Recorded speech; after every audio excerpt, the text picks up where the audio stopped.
رجا حصول برکتہا، میں نے یہ چادر اس لیے مانگی ہے کیونکہ اس چادر کو جناب محمد رسول اللہ نے پہنا ہے، اور میں یہ چاہتا ہوں کہ میں اس چادر کی برکت حاصل کر لوں، کیونکہ یہ چادر نبی کے جسم کے اوپر گئی ہے، اللہ کے پیارے نبی نے پہنا ہے، اس لیے میں چادر مانگ رہا ہوں، اور میں اس چادر کو اپنا کفن بنانا چاہتا ہوں۔ میں چاہتا ہوں کہ جب میرا انتقال ہو جائے، جب میں مر جاؤں تو اسی چادر میں مجھے کفنا دیا جائے۔ یہ اللہ کے نبی کا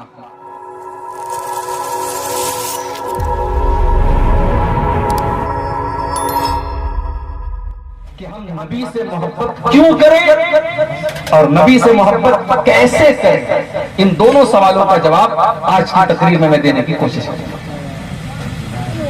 دنیا میں ہم بہت سارے لوگوں سے محبت کرتے ہیں ان کی خوبیوں کی وجہ سے، ان کے کمالات کی وجہ سے۔ کسی کی آواز ہمیں پسند ہے، کسی کا انداز ہمیں پسند ہے، کوئی بہت خوبصورت ہے۔ کرکٹ، جو لوگ کرکٹ دیکھتے ہیں ان کا کوئی پسندیدہ کرکٹر ہے، ان کرکٹر سے محبت ہے کہ صاحب اس کے اندر کرکٹ کھیلنے کی ایک ادا ہے کہ نہیں؟ انسان دنیا میں کسی سے محبت کرتا ہے اس کے کمالات کی وجہ سے، اس کی خوبیوں کی وجہ سے۔ میرے پیارے ساتھیو، اگر ہم محبت کا یہ معیار اپنے نبی کے اوپر اس کو سیٹ کریں، اگر اللہ کے پیارے نبی کے اندر دیکھیں کہ کون سی خوبیاں آپ کے اندر موجود ہیں، تو ہم یہ دیکھتے ہیں کہ دنیا کی کوئی ایسی خوبی نہیں ہے، کوئی ایسا کمال نہیں ہے جو اللہ کے پیارے نبی کے اندر موجود نہ ہو۔ آپ ہر خوبی کے مالک ہیں، ہر اچھی چیز آپ کے اندر موجود ہے۔ آپ کی سیرت اور کردار تو اتنا بہترین ہے کہ اللہ تبارک و تعالیٰ آپ کے کردار کی تعریف کرتا ہے قرآن میں۔ اللہ فرماتا ہے وَإِنَّكَ لَعَلَىٰ خُلُقٍ عَظِيمٍ، اے نبی آپ بڑے عظیم اخلاق کے مالک ہیں، آپ کا اخلاق بہت اچھا ہے۔ آپ کا اخلاق تو ایسا ہے کہ 10 سال تک حضرت انس آپ کی خدمت کرتے ہیں، اور 10 سال کی خدمت کرنے کے بعد حضرت انس یہ رپورٹ دیتے ہیں خدمت رسول اللہ صلی اللہ علیہ وسلم 10 سنین، میں نے اللہ کے نبی کی خدمت 10 سال تک کی، فما قال لی اف قط، 10 سال کا پیریڈ گزر گیا اور اللہ کے پیارے نبی نے مجھے کبھی اف بھی نہیں کہا۔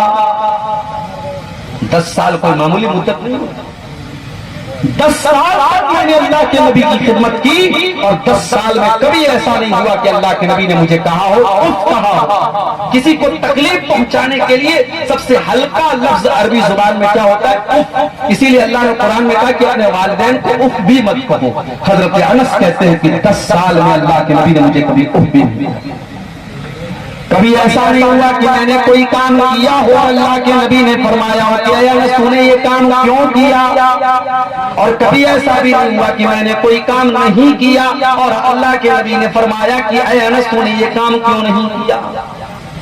یہ میرے نبی کا اخلاق۔ سچے اتنے تھے کہ آپ کے بڑے بڑے دشمن بھی کبھی آپ کو جھوٹا نہ کہہ سکے۔ امانتدار اتنے تھے، جب مکہ سے مدینہ آپ جا رہے تھے لوگ آپ کے خون کے پیاسے تھے، لوگ آپ کو جان سے مار دینا چاہتے تھے، مگر اس وقت بھی مکہ والے اپنی امانت اگر کسی کے پاس رکھواتے تھے تو جناب محمد رسول اللہ صلی اللہ علیہ وسلم کے پاس رکھواتے تھے۔ بہادر اتنے تھے کہ جنگ کے میدان میں جب سارے لوگ میدان چھوڑ کے بعد جاتے، اللہ کے نبی میدان جنگ میں کھڑے رہتے اور کہتے انا النبی لا کذب انا عبد المطلب، اور لوگوں میں اللہ کا سچا نبی ہوں، میں عبد المطلب کا بیٹا ہوں، میں جھوٹا نہیں ہوں، اور لوگوں میری طرف آ جاؤ۔ اللہ کے نبی میدان جنگ میں ڈٹے رہتے تھے۔ بہادر تھے، سخی اور فیاض اتنے تھے کہ کبھی آپ نے کسی کو نہ نہیں کہا۔ جب بھی آپ سے کسی نے کوئی چیز مانگی آپ نے کبھی کسی کو نہ نہیں کہا۔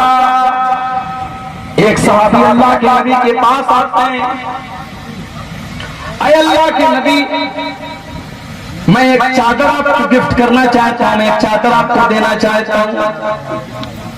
ایک حدیث میں کہ عورت آتی ہے، صحابی آتی ہے، اے اللہ کے نبی میں آپ کو چادر دینا چاہتا ہوں۔ اس نے ایک بہترین چادر اللہ کے نبی کو لا کر کے دے دی۔ اتفاق سے اللہ کے پیارے نبی کے پاس اس وقت کوئی اور چادر نہیں تھی، ضرورت بھی تھی، آپ نے اس چادر کو قبول کر لیا اور اس چادر کو آپ پہننے لگے، اوڑھنے لگے۔ ایک صحابی کی نظر پڑ گئی، اے اللہ کے نبی یہ چادر بہت اچھی لگ رہی ہے، اے اللہ کے نبی کیا آپ اپنی چادر مجھ کو گفٹ کر دیں گے، کیا آپ اپنی چادر مجھ کو دے دیں گے؟ اللہ کے پیارے نبی نے اپنی چادر کو اتارا اور صحابی کو دے دیا، فوراً اتار کر کے دے دیا۔